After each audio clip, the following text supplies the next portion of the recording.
Today's guest has mastered the art of modern, in real life experiences. The queen of the famous coffee and chill, Lucy Nelles, is joining us on the pod today. She left her stable marketing job without a backup plan, moved to Miami, felt lonely, felt isolated, and turned raw vulnerability on TikTok and Instagram and built a devoted following. She now sells out well over 500 to 1,000 people bi-weekly at the Coffee and Chill event. She's consistently proved that building authentic community beats the follower count every time. Her alcohol-free wellness events have become the most sought-after social experience in the city, and it's really become a part of the Miami culture. Not only that, she's opened up the door with community mastery, teaching thousands of people all over America how they too can host these incredible events and change the narrative that events don't make money. Today, she opens up the playbook on how to master the art of creating the in-person experience. Meet Kintsugi, the AI-powered tax compliance platform trusted by over 3,000 companies worldwide. Powered by Vertex, Kintsugi simplifies the sales tax process over 11,000 US jurisdictions, Canada, and the EU, cutting compliance work from that long 40 hours a month to just 10 minutes. E-commerce companies that do the switch save over 50 to 70%. No long-term contracts, and of course, that unmatched level of support. With seamless integrations to Shopify, Amazon, QuickBooks, and more, the onboarding to Kintsugi takes less than 30 minutes. So, Kintsugi, smarter, faster, more affordable tax compliance. Put the pieces together with Kintsugi. Ladies and gentlemen, welcome to another Founder2Founder podcast. Today, I have a very special guest, a Miami local now at least, and it feels good. Lucy, the queen of the events. The queen of the events. Welcome to the podcast. Thank you. I'm so excited to be here. You know, we'll get into the coffee and chill and how it all started in community mastery, and anyone who's listening to this that wants to do events or wants to add events to their business, we'll get into all that. But before all of that, we got to kind of peel back the onion a little bit. And I want to know where this whole entrepreneurship journey, where did it start for you? I think the seeds were planted as young as 5 years old and I'm doing what I loved to do now. I was planning the most elaborate birthday parties, Halloween parties for myself and my friends, literally since I was a child, making to-do lists, time blocking my schedule since I was like 5, 6, 7 years old. That's just how I was. So I think it started then. Like I'm doing what I found naturally appealing to myself when I was a kid, which I think is cool. But the entrepreneurial journey really started 4 years ago. Moved to Miami post-COVID, post-graduation, 2021. No friends, no network, no money, no connections, no freaking clue what I was doing as, you know, we all are figuring it out after college. And I was working a 9 to 5 remote job, super isolated. I felt like I had this vision of coming to Miami and I'm going to sink into community. I'm going to have amazing friends. It's going to be so incredible after being isolated in 2020. And wow, wildly mistaken at how challenging that was going to be. And that sparked the need for like, let me just create the community that I'm craving. Wow. And that job that you were working at, was that like a dream job, or was in your head, you're like, I need to get out of this? I think it was a Band-Aid. Like I knew I needed to make money living in Miami. So I was like, I'll take this job. It was in influencer marketing for an eyewear e-com brand. I learned a lot of skills, don't get me wrong. But at the end of the day, like I'm working 40, 60 hours a week building someone else's business. And I just has always known in my gut, like I am meant for more than that. And I am not reaching my full potential here. Wow. So I just knew I had to leave. I was able to convince them to let me host an event for their influencer program. So I hosted one event in that 9 to 5. And after I was like, oh, I can do this. What if I just did it for myself? Wow. I always find like there's this one moment where like something clicks.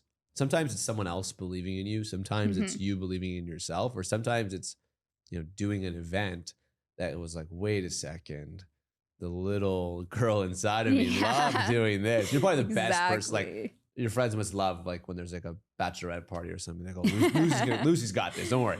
Yes, I host the parties. Absolutely. So where did this idea to start Coffee and Chill, where did it come from? Or was there something else that led to Coffee and Chill? So my very first event that I hosted was 30 guests. It was a yoga event. I had another wellness community called High Vibe Wellness in Miami. After that event, I was like, this is it. I know I'm meant to do this. From there, I started hosting tons of different wellness events in Miami. Yoga, Pilates, boxing, breath work, 30 girls, 50 girls, 100 girls, up to, we did one event on the beach with like 1,200 women for Art Basel. It was crazy. Wow. But I was trying and testing a lot of different things. And every time I had an ice bath as part of the programming, it would sell out faster. And I spotted that immediately. My community was very female focused, and I could see that men were interested in the ice bath scene. And that wasn't going to happen through my community because it was very feminine. And at the time, there wasn't really an ice bath culture in Miami. Like now I feel like every event has an ice bath. There's nothing it's special. It's mandatory. But, at this point, if you don't have a cold plunge, you're doing something wrong. Yeah. At the time, like you had to go to Anatomy. You had to have a gym membership. When I hosted my very first ice bath event, I couldn't find inflatable ice baths. I couldn't find any other communities really hosting pop-up style events that weren't Wim Hof, which Wim Hof has a time and a place, but not everyone wants to sit through a 2-hour breath work, and it's very intense. It's not an approachable atmosphere. So I drove all the way out to somewhere in Florida to a feed and cattle store and bought stock tank metal ice baths, which were really just horse troughs. Wow. And that's how we started hosting the ice bath events through High Vibe. Wow. So I was hosting those. I knew that there was something there. And my co-founder, Eric, the co-founder for Coffee and Chill Miami, he came to one of my events called Pilates and Plunge. He was like one of 3 guys there. Pilates and Plunge. So it's like a mat Pilates class. Yeah, and then we get in the ice bath. He came to that event. We stayed connected. He had run other breathwork and ice bath experiences, and we just stayed in touch. And then Coffee and Chill Miami was born out of that connection and us both seeing the market opportunity in Miami. You know, I have to ask, is there money in events? And the reason I ask is because it's so, at least historically, from like a marketing standpoint, from a branding standpoint, brands have just looked at events. And that's like my background. Every time we would do events, whether it was an influencer event or an activation or some sort, we chalked it up to, we're going to lose X. We're never going to make money. And now it seems that that's not the case. And it's kind of a 2-part question. With High Vibe, prior to the Coffee and Chill, were you making money, or was it more of like experimentation? What can we do? Is there any interest in this? And it was more of just like, let's see what comes out of this. It was a lot of trial and error in the beginning. And there were events where I broke even. There were events where I lost money. I, in the beginning, was just like, I'm so passionate about this and determined to make it work, but I had no idea. I had no path to profitability. And it was very challenging. I lost as much as $10,000 on a single event. And that's like $10,000 in credit card debt because I had $0.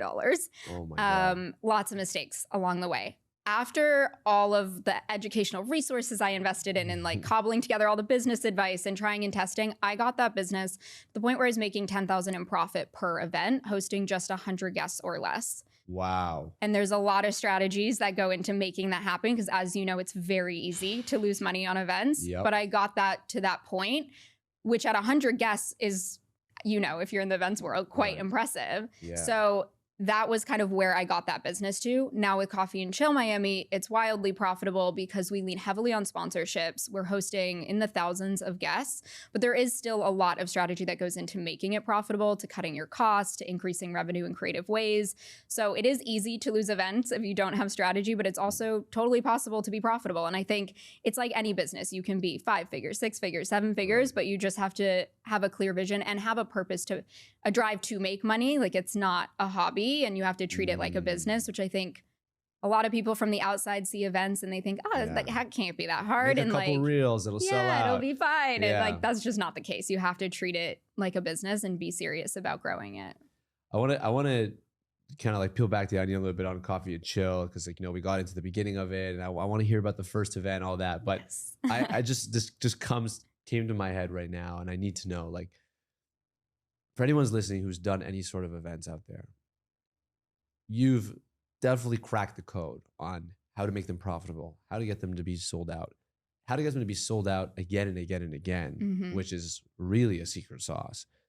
What is one thing that prevents people who host events in general from making money? What is the one thing that just, if they just unlock that one thing, they have the highest potential to be in the green? They're all doing too many things. They all think they have to be for everyone, give them all these different diverse experiences.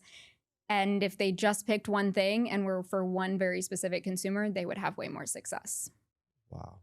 Just focus. Focus. Focus. I feel like that's over and over again. Okay. That's probably for every business, but I mean, it is, but it's so interesting because it's like you get so obsessed with the consumer and you just want to give so much. You know, I want to do everything. I'll give you this and I'll give you that. And then every time you do that, you add more complexity, more potential issues, more costs. And that's such an amazing point. So I want to get into your first ever Coffee and Chill event.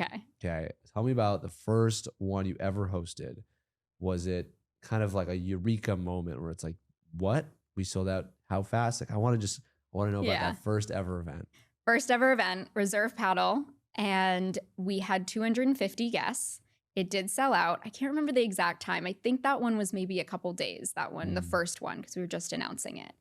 And we had a JBL speaker, no DJ, which is crazy. If you've been to a Coffee and Chill now, like the music is such a big part of our programming. Wow. It was very laid back. We had a couple brands, mostly with just like little tiny 6-foot table activations, very low key, a couple ice baths. It was very grassroots to compare to where we are now. But we were very fortunate that I had built the High Vibe community before, so I had an audience. Eric had a very strong connection to the Miami community and his own network. So we picked the $250 mark, or sorry, 250 attendee mark as a benchmark of knowing we could sell that out. So what I think is really important is finding that sweet spot. If you're hosting your first event, if it's 5 people, that's fine, just sell it out. Because we were able to train our consumers from event number 1 that we sell out. And then we inched that over time. 250 went to 300, to 350, to 400, to 500, and so on. But they knew from event number 1, if you don't jump on tickets when we tell you tickets are dropping, that you're not going to get the chance to join. And the consumer is so smart. You know, over time, it's like, we only have 10 left. And it's like, well, you had 10 left last week and you got 10 left this week. Yes, it's don't lie. Don't lie about those numbers. don't lie, because people really pay attention. And in terms of pricing it out, how did you decide on your ticket price? Did it go up over time? We started at $19 and we've increased, I think we increased maybe to 23 and then 27, and now we're at 32. We've done that very gradually over a year and several months. Right. And it was always about over delivering first. We wanted you to feel like you got exponential value from our ticket price so that when we drop something at a high price, you know it's going to be worth it. And we demonstrated that recently. We just landed a partnership with Miami Dolphins.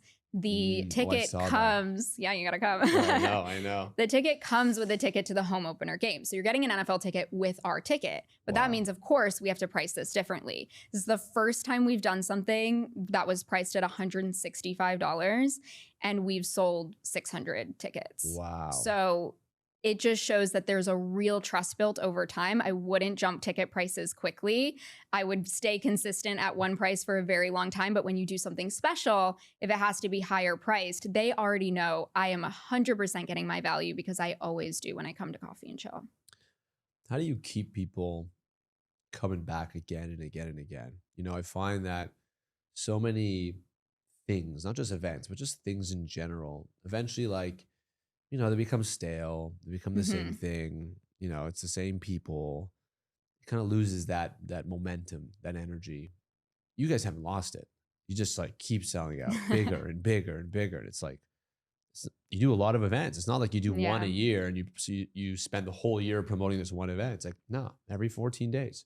Yeah. So what do you do? Like, is it a conscious thing that you guys are constantly trying to iterate on? And, you know, A, what is that thing? And then B, what could other people be thinking about when they want to keep, you know, this spice inside of their events? Totally. I think that we build a lot of momentum by being every other week. I think people think like there's more demand when you're once a year or once a month even, but I think the every other week cadence builds so much momentum because everyone comes on Sunday, everyone's sharing content. So there's thousands of Instagram stories about our community.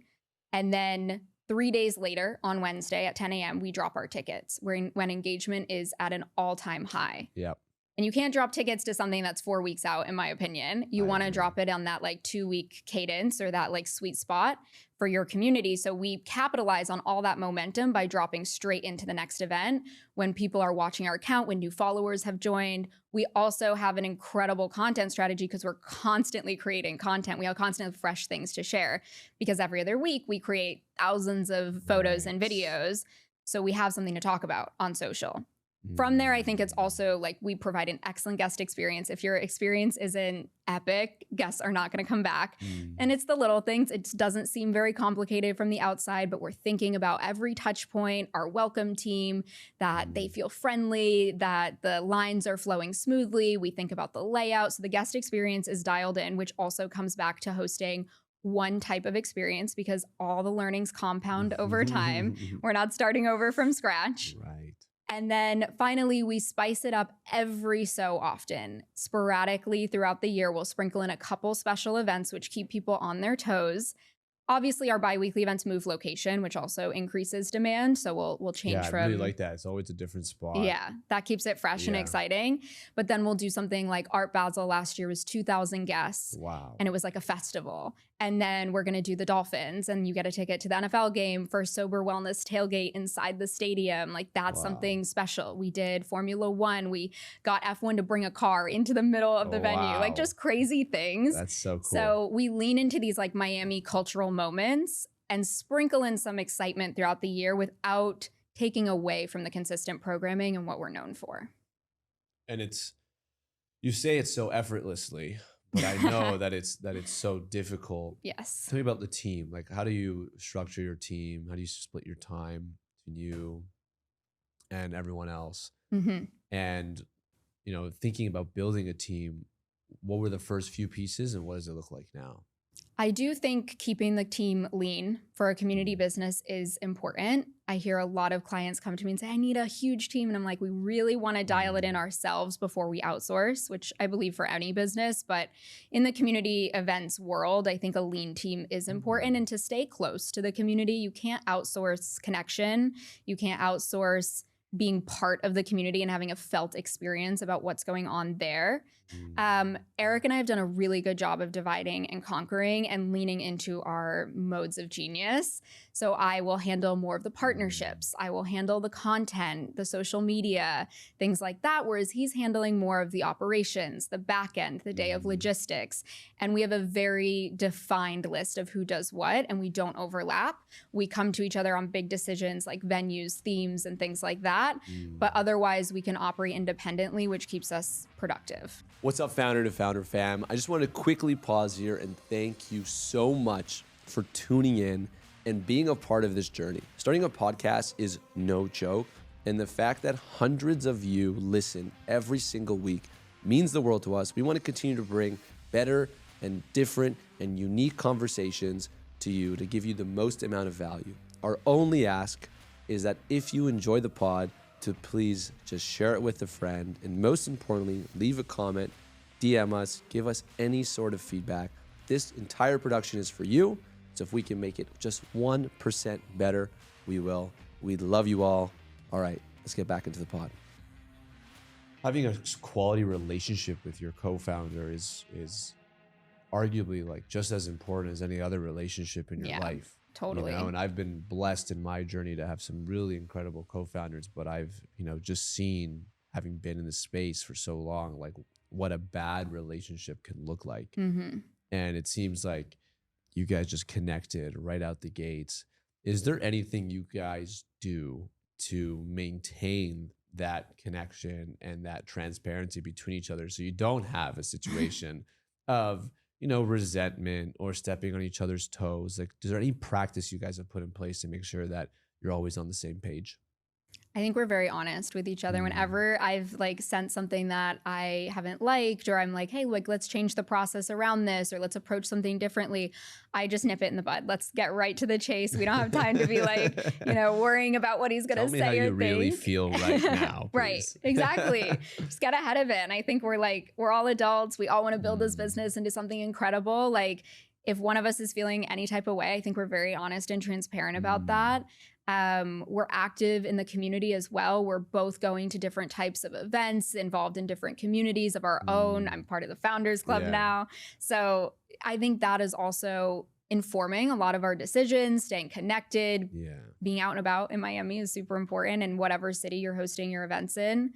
And of course, we have like our weekly touch bases and meetings and things like that. We are in constant communication. I want to get into the personal growth side in a second, because I have, I see you constantly investing into your own personal growth, which I think is not only amazing, but it speaks volume to wanting to constantly improve and figure out ways to get better at certain things. Kind of like almost people say never being satisfied. I like more to say like just never being, complacent.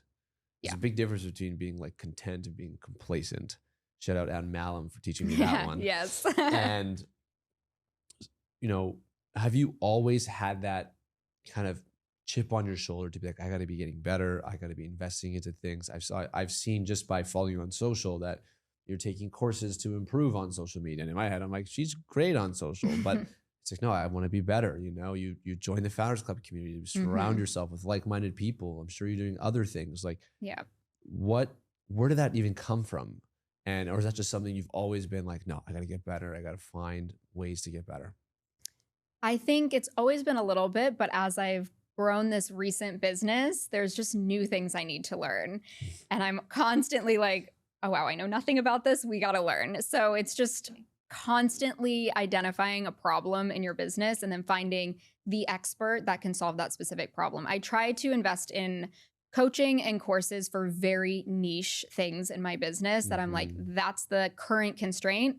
Let's go solve that, versus like general business or general mindset things. I think we want to like focus in. I try to only be in one program at a time so I can get the most out of it.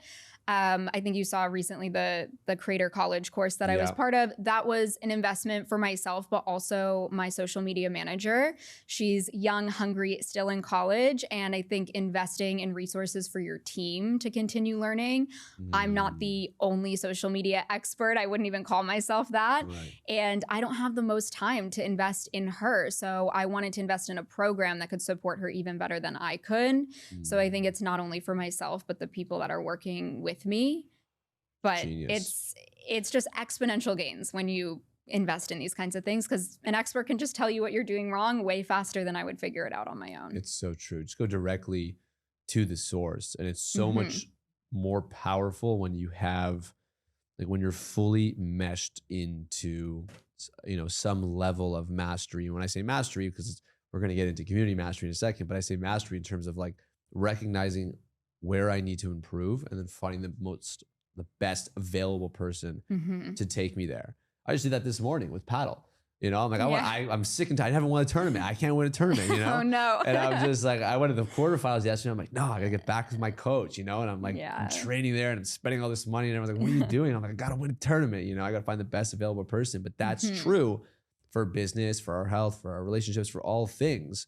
Totally. Like it's when people have a therapist, or it's like, dude, what's wrong with you? It's like, no, I'm just trying to be better.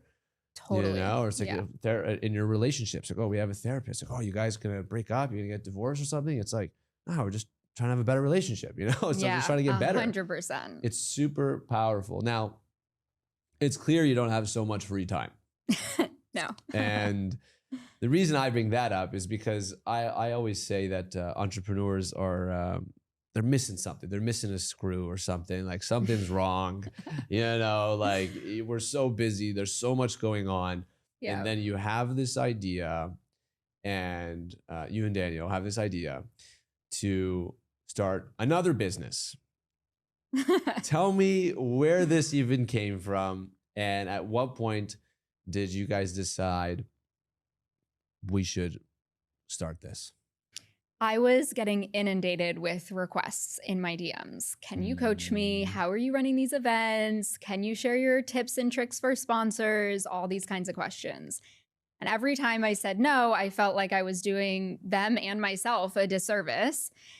And I just was like, there's a world where I can help these community builders with the resources I wish I had when I started. There was just a lack of options online for where I could find industry specific knowledge.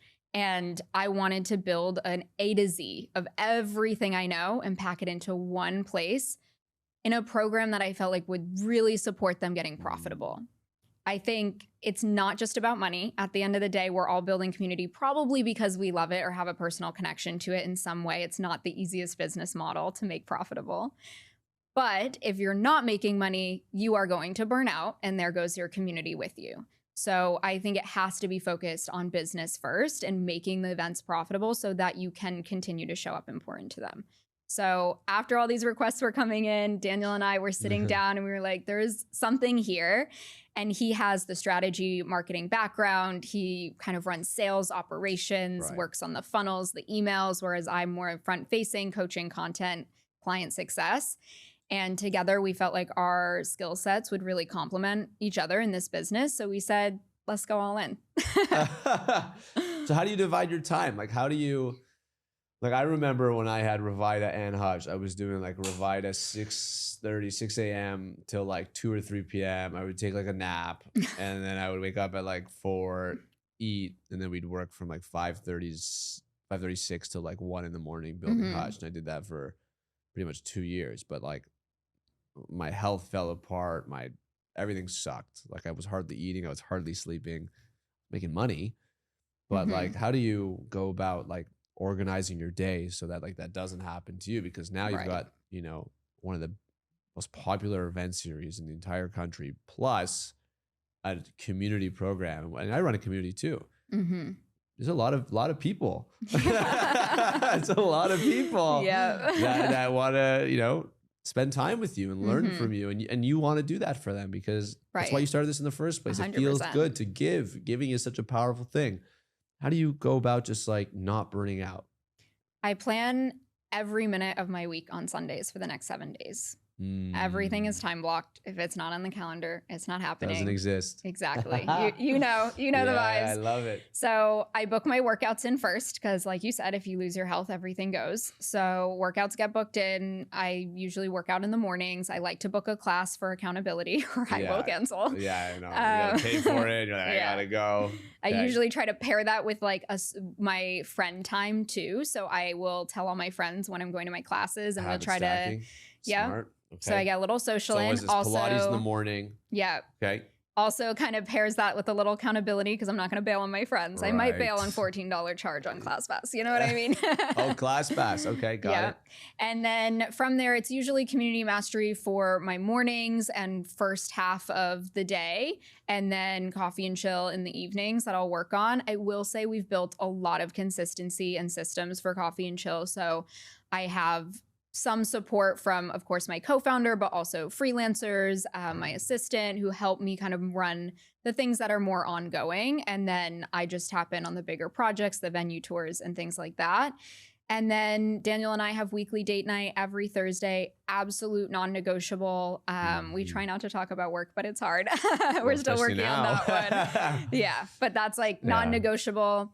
I don't work a ton on the weekends. Usually one day is spent working, and then I try to take a reset day and really get back to myself so I can go into the next week with a full cup. But it's challenging. I'm not going to lie. There's a lot of tweaks and optimizations going on every week. Wow. I mean, honestly, it's so interesting because as an entrepreneur, I think I've only done this for 12 years now. And post acquisition, I said, I'm never going to work the way I did before. You know, I didn't say I was going to retire because I was 26 years old. I mean, that's not going to be real. But I said I wasn't going to work like that because I was just, it was stupid. It was 16 to 18 hours a day, horrible health, hardly eating, coffee, and just, it sucked. It was really bad. If you saw a picture of me when I was 21, you would think I was 40. Wow. And I said I'll never do that again.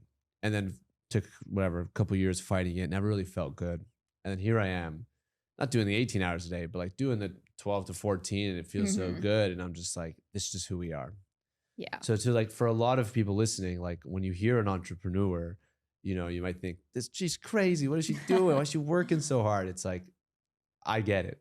I know, like, and it's probably everyone in the Founders Club gets it. It's just addicting. Like, it's just that it feels good. And what a pleasure it is to spend your life doing things that feel good, that happen to make you money. And then you also happen to do good by others, by teaching other people how to, you know, build their own communities. And then also giving people connection at these events and providing value. Like, it's such an amazing thing that you've been able to build for yourself, but it doesn't happen without the level of work that you're committing to it. Yeah, there's definitely sacrifices, but I love every second of it at the same time. So let's do a little forward looking. You know, I want to know, I see it. I see Coffee and Chill expanding multiple cities. Talk to me about that plan. You know, what are some of the difficulties now of like, now you're running events? Do you go to all of them? Is there a state where you don't go to any of them? What does the future of Coffee and Chill look like? So I work super closely with Blake and George, the founders of Coffee and Chill in LA, and we work together to open these new markets. And we opened New York and Austin this year, San Diego before that, and then those events are every other weekend. I will go to the first one. If there's a special one that they need extra support with, I'll go for that. But they really run independently of me or of anyone on the founding team. So they are self-sufficient, and obviously we chat a lot, but those are running every other weekend. Yes. And I think the goal is to be in more cities, to expand, have bigger impact, reach other markets. Lots of exciting things in the works. That's super. You know, if I was I had someone the other day ask me, they wanted to create an event. It was actually, it might have been around paddle, but yoga paddle, something. And they got discouraged because they saw someone else do not the same event, but a similar event. And what's your take on that? When people are thinking of creating their own events or their own event series, but they see someone doing something similar, maybe in the area, is your take to just change it up even more? Is your take to just don't worry about other people, do your own thing? What would you say to that person who's thinking of, you know, launching their event, but there's might be some other people in the area doing similar things? I wouldn't let it phase you, to be honest. I think a rising tide rises all ships. There's more than enough people to go around. I hear that a lot. A lot of people come to me and say, my market's too saturated. I'm like, I'm in Miami, and that's simply not true. We might need 100 people, 500 people, 1,000 people to come to our event, but there's millions of people in the area. I think there's obviously importance in differentiating yourself. There's a very big difference between being inspired by another community and ripping off or copying another community. So I definitely encourage to do your research, know your market. Where can we stand out? Where can we be different? How can we reach a different clientele? But at the end of the day, there's more than enough to go around. The more these communities exist, obviously the better for the world, but also it's increasing the sponsorship dollars. It's making more demand for brands to get involved. And more people are trying to get into these communities, especially in wellness and in health. People are turning away from the bars and the club culture. They're looking for other opportunities to connect. So I don't let it faze me at all. Let's talk about the culture a little bit. You know, there's no drinking at the events. No drinking, which I'm a big fan of. In fact, yesterday I was on the phone with a potential guest actually for the podcast. He's a much older man and old school business guy, like suit and tie, like woman not allowed, like like old school business guy. Gotcha. And we got into a fight. And this will be funny if he comes on because we can play this clip as his intro. And we got into a fight.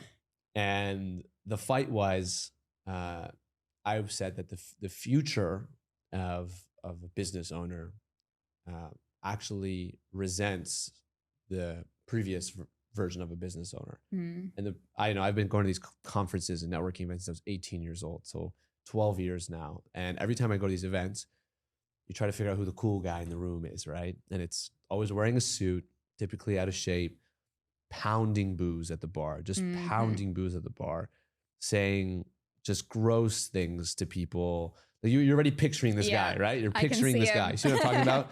Like atrocious to the waitresses, just doing horrible things, but everyone thinks he's the man because he's rich. Today's age of entrepreneur resents that person, doesn't actually think that person's that cool. Right. Today, we honor the person who has an amazing relationship, has an amazing relationship with their health, with their friends, with their families, that shows up for other people, that is not touted as a dick or an asshole or any of those things, but is just genuinely an amazing human that happens to also achieve success in their business. Yeah. And the reason why I bring that up is because I think what's so special about Coffee and Chill and a lot of these events, and also just the culture, is we get to see it in Miami firsthand, where people are actually want connection, but they don't want to do it in unhealthy ways anymore. Just like in the business world, I want to meet other entrepreneurs. I don't want to have to slam a bottle of tequila to get to know you, you know? Totally. And you guys are at the forefront of that. And like, where do you see that going? Do you just see that getting like bigger and bigger? Because when I first came here, I went to a run club in Brickell. I don't run, but I always say, you know, maybe I'll meet people. There was like thousands of people running in the morning. And everyone was telling me Miami is, you know, party, party, party. Nobody's healthy. And I'm like, you're not going to believe it. It's 8 a.m. and this thing, there's thousands of people. Where do you see that going? It's moving in that direction more and more. We just did our first After Dark event as one of our special ones of the year. I saw that. Yes. And we took over a Miami nightclub in the middle of Wynwood on a Friday night. Wow. And they wanted to partner. They were open to this idea because they see the trends probably in their revenue that drinking culture is going down.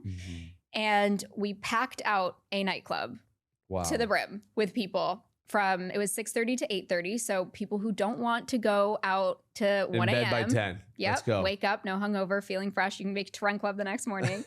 And they were doing shots of espresso instead of tequila. We had non-alc tequila as well, like the Almave line. Yes. And we brought in Adam 10 to DJ. We had ice baths and red light therapy in the middle of the club as your activities in the VIP booths. Instead of sitting there getting bottle service, you're getting red light therapy. That's so cool. It's just flipping nightlife on its head. And the owners were really impressed with what we built. And they were honestly like, we didn't know if you could pull this off. Because it's just so insane to see a line down the street at Wynwood for a sober event on a Friday night. So how would the bar, the venue, make money in this case? Like, I guess they would probably do it for free up front and be like, let's just like test it out. But like moving forward, like sometimes I think about it all the time. I'm like, is my steak getting more expensive because I'm not drinking? Yeah, right? I feel like when I quit drinking 3 years ago, it was so cheap to go to dinner. And now I'm like, this non-alc wine is $22. Like, make it make sense. So they have to make the revenue back. Yeah. I'm just curious, like what avenue that comes back to us in. I think for an event like ours, we're the pre-party, and there are still people, like we're very open to everyone. You can come to our 10 a.m. events from club space, or you can come from your run. I don't care. This is we're not going to serve you alcohol, but you do you, for sure. So there are some people who want to stay out after and stay at the venue and spend. They're reaching a completely new clientele. Like I'd never step foot in a nightclub in the middle of Wynwood, and I think a lot of our audience is the same way. And then I was talking to them and really encouraging them to put more non-alc options on the menu. You can charge the same amount. I don't drink. I will pay the same amount. I just want to feel like I'm part of the scene. Exactly. So, you know, put the non-alc menu options, do the non-alc bottle service. It's a thing now. So I think there's money to be made, and they just have to see that it's possible and see that there's demand. And I think we really opened their eyes to what's possible in a nightlife setting without drinking. You mentioned quitting drinking. Yes.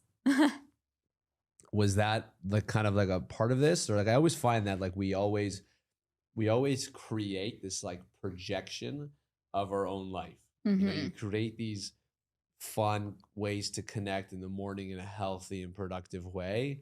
It's kind of like a reflection of you. What did you quit drinking before all of this? And like what prompted that? Like you just wake up and like, I'm not drinking anymore. Or did something happen where you're like, you know what? I'm done. Yeah, it happened right before I quit my 9-to-5 job that I quit. And at the time I was getting really hungover from like 1 or 2 drinks. Like my body just could not hack it anymore, not like in college. And I would wake up on a Sunday and waste my entire day feeling terrible and the anxiety and the vibes. I just couldn't do it anymore. And I knew I wanted a big life. I knew I wanted to do big things and start my own business, even if I hadn't started that yet. And you just can't waste days in bed. If I'm going to have a me day where I'm not working, I better be feeling 100% getting the most out of it. So it was a combination of just not wanting to waste my time anymore, feeling like the friends I was hanging out with at the time were not that aligned anymore. They just want to go to happy hour, and I just was like over it. Did you stop being friends with? Yeah, my friend group shifted naturally very quickly after I quit drinking. I always find like that's an interesting thing. You either do it consciously or it happens like subconsciously, where you start to drift away, and there's a part of you that like doesn't give yourself the opportunity to like mourn that like friendship, because we love connection. It's just we love it. As humans, we crave it. We crave it from the moment we're separated from our mothers at birth. All we want is connection. And as we go through life, as we grow, you have to kind of mourn those relationships that no longer serve you. Was that like a tough experience for you, or was it just it was just happening and you just had to go with the flow? It was in the beginning of kind of finding friends in Miami. So I hadn't had like very deep rooted friendships for years that I was letting go of. It was like, let me not slip into the wrong side of Miami, to the friends that I just know are not going to level me up and help me become the highest version of myself. And I think as soon as I started to align my choices with what I know was best for me, the other friends that were going to be the best supportive, most aligned friends started to come in. And it very quickly just felt like this was obviously the right decision. And when I quit, it wasn't like, oh, I'm going to quit drinking and we're never drinking again. It was like, I'm going to stop drinking for a couple months and see if I feel better, like see if I like this. And I've never looked back. Like I just don't miss it at all. It's like your vibe attracts your tribe, you just have to be willing to be as honest with who you are and who you want to be. And then just like naturally these people start coming into your life. It's really a special thing. When I moved to Miami, I had a little bit of a friend group. I mean, mostly just actually my ex co-founder, Lior, moved here, and then Chris moved here, actually lives 2 doors down from me. And then obviously the club, which has been great because I get to meet people on like a highway. Right. But I think people who don't really spend much time in Miami, they're like, oh, how do you avoid all the drugs and the partying? And I was just like, I haven't experienced that yet. Like, everyone here is super healthy. We're playing paddle. Like, we're sauna a cold plunge at my house every morning. Like everyone's just, I haven't experienced that yet. Everyone here is in great shape. I don't know what is going on. Like everyone is in great shape. Maybe because you can't like wear that many clothes here because it's so hot. But true. I want to get into a little bit more of the mastery, because I think anyone that is willing to package their knowledge and their experience and then offer it to the world is met with so much resistance and limiting beliefs around, can this actually help people? Are people actually going to like this? Are people going to pay for this? Are they going to be mad? Like for me, I always like, whenever like, someone gets put in like the wrong mastermind or like the one wrong thing, it's like, it hurts my soul. I'm like, how did I screw this up? And everyone's like, dude, we just put him in a new one. It's fine. Like, or she'll be fine. We'll just move her there, And so there's a lot of weight that comes with this, because a lot of your members have high expectations. They want to be you. They really want to achieve a very similar level of success. And how do you kind of navigate those limiting beliefs as you build this? And where do you want to take this? Where do you guys want to take this community mastery program? I don't even know if I've recommended like 4 or 5 people now because like, thank you. Yeah, I think I might have, or we posted that you were coming on or something like that. Or we posted that you were in the Founders Club and people were like, I've been on the edge. I'm like, just freaking do it. But like, where's it going for you guys? I think to answer the first question, the confidence to navigate that imposter syndrome or the nerves of putting something out there has just come from the client results. Obviously, I put this out there knowing that it was my best work, but like you said, you never know what's going to happen and you're nervous. You're like, oh, people are paying this. Yeah. And just immediately seeing client success, I have had a client come in, no community, launched the first event, sold out 370 tickets, has since built a 6-figure business, partnered with Lululemon, Puma. I'm like, the strategies are working very, very clearly, from especially the clients that are pre-launch and coming in and launching something to see the success. So that has built my confidence, of course, and my resilience of like, let's keep going. Let's get this in the hands of as many people as possible, because it's not just about the clients, it's their communities are going to host all these attendees. All of those attendees are going to meet friends and connections, and many of them will want to start communities, and the ripple effect of like how many people we can touch. And I think to answer your second question of where we see this going is we just want to have as many in-person communities as possible exist in this world, whether that's through my program or the people who are attending their events and getting inspired to start their own. We're so addicted to our phones, and I want in-person connection to be a vital part of people's lives, because it's just not anymore. I feel very lucky. I grew up without a phone in my hand, without an iPad. My parents also sheltered me a lot. I didn't watch my first movie till I was 10 years old. Really? Yes. So you were outside lemonade stands, or what was going on? Precisely. Drawing, creative arts, crafts, all like really physical things, being in person with my friends. Like there was no technology in the house till I was like 10. So in the moment, obviously I resented them and was like, I'm so weird compared to my friends. But in hindsight, I am so grateful. And I think we're in a really unique opportunity with community mastery and with helping people build these in-person communities to get back to that, to like, yes, we need technology, but maybe we don't have to sit around the dinner table with our kids glued to iPads. To me, I can't stand that. No, that's such a good point. I don't know if you were a member for the Mark Cuban call or not, but not yet. Okay. No, I so wasn't. he mentioned he was such a big, pushing AI like crazy, right? Like AI is the future. We all know it great. Yeah. We don't even talk about it on the podcast because everyone else talks about it. We get it. Like we get it. All right. We're trying to use it. We're trying to figure it out. Yeah. And are you coming to the mastermind tonight? Yes, I can't wait. Wait till you meet Matt.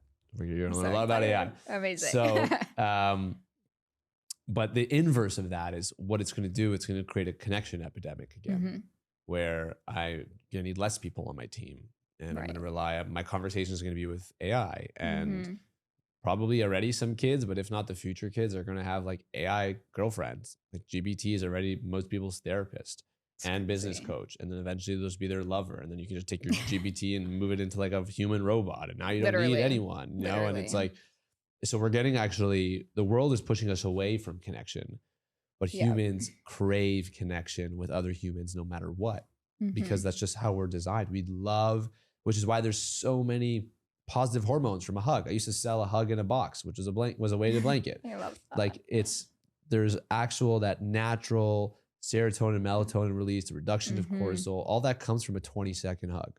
Yeah. So if that's true about our biology, it's probably true about what we want on a regular basis, but we need to be intentional with creating those spaces. You know what would be really cool?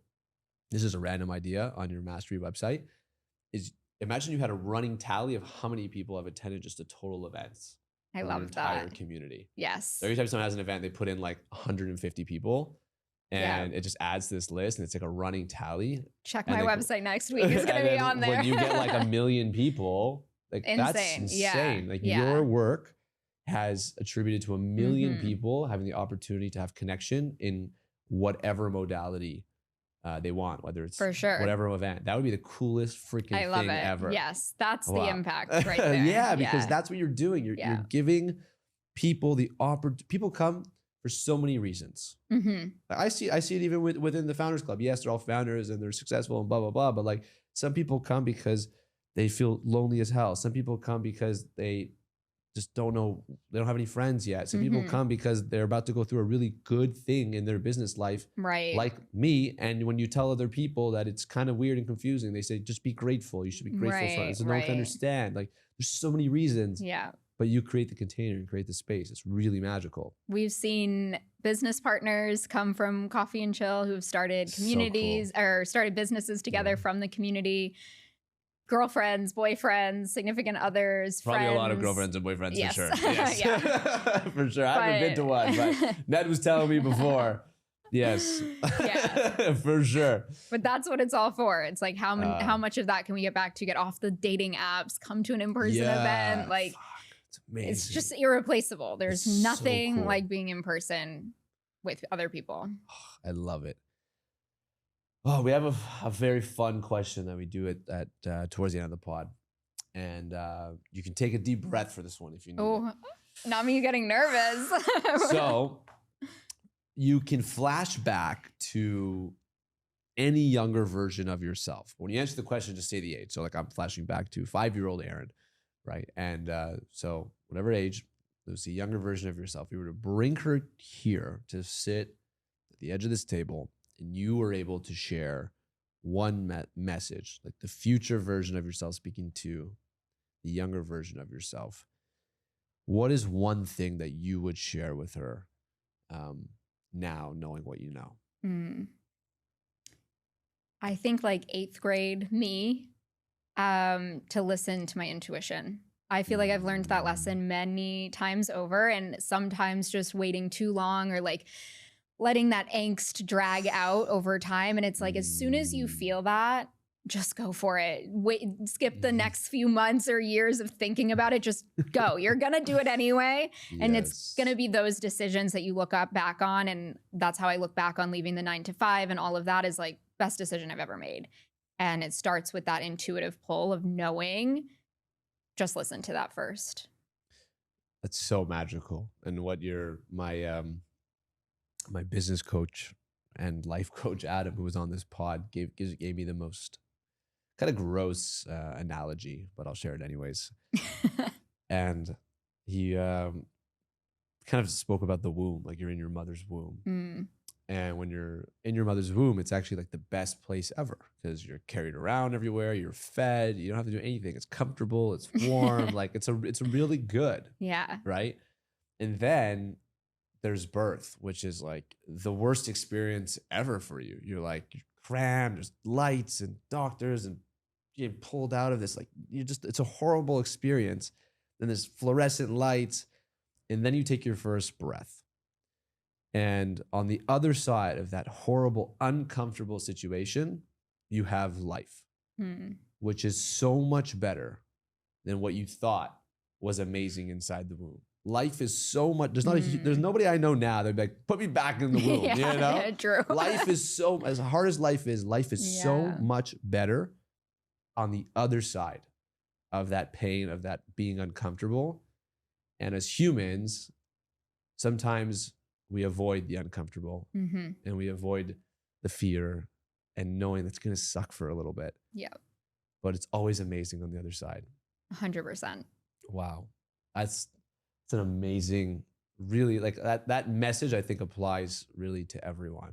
It's just like kind of step into the fear, even knowing how difficult it's going to be. What is one thing you'd want to share with everybody listening that we maybe didn't cover or that we did cover and you want to double click into? What was one thing you'd want to kind of share with everyone? I think something throughout this whole journey up to this point, I've really gotten resourceful. And I think that that's something I always share with other people who are thinking like, can I be an entrepreneur? Can I leave the 9 to 5? Like, if you really want it bad enough, you can get resourceful and figure out a way. It's not about if, it's about how, and like, let's figure it out together. And I think I was very lucky to have parents that instilled that in me at a young age, but I think it's so important. Like we can figure it out. I mean, when I quit the 9 to 5, I was watching 11 dogs a week on Rover. I was like, I will take care of wiping shit off my bathroom floor and having them chew my baseboards. Like, I didn't care. I was like, we're going to do my own thing. I don't care what, no one sees that. I don't post about, you never post about the. You should post. I know you post should. You should. Dog shit photos.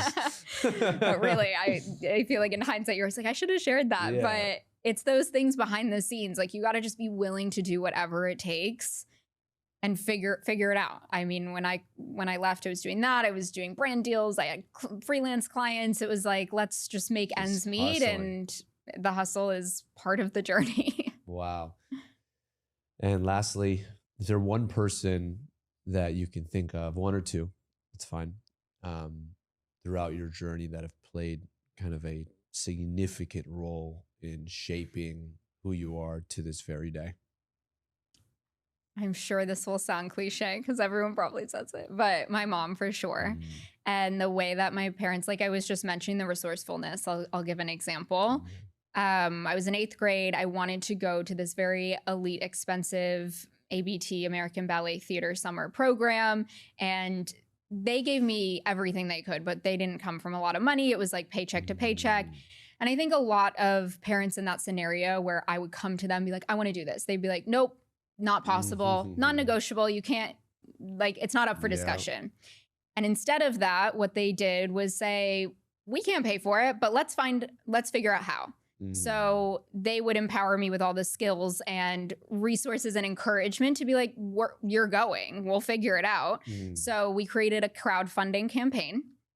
And my dad, who has experience in fundraising, helped me write letters, campaign letters, send handwritten notes, target certain people in the community that would want to support me. We even came up with an incentive structure, like the whole thing. And I crowdfunded going thousands of dollars. And in a thing that like really just benefits me. Like it's not like I'm starting a product that I'm going to give you later on or anything like that. But it was always that way. And I crowdfunded many personal endeavors throughout my like middle school, high school timeline.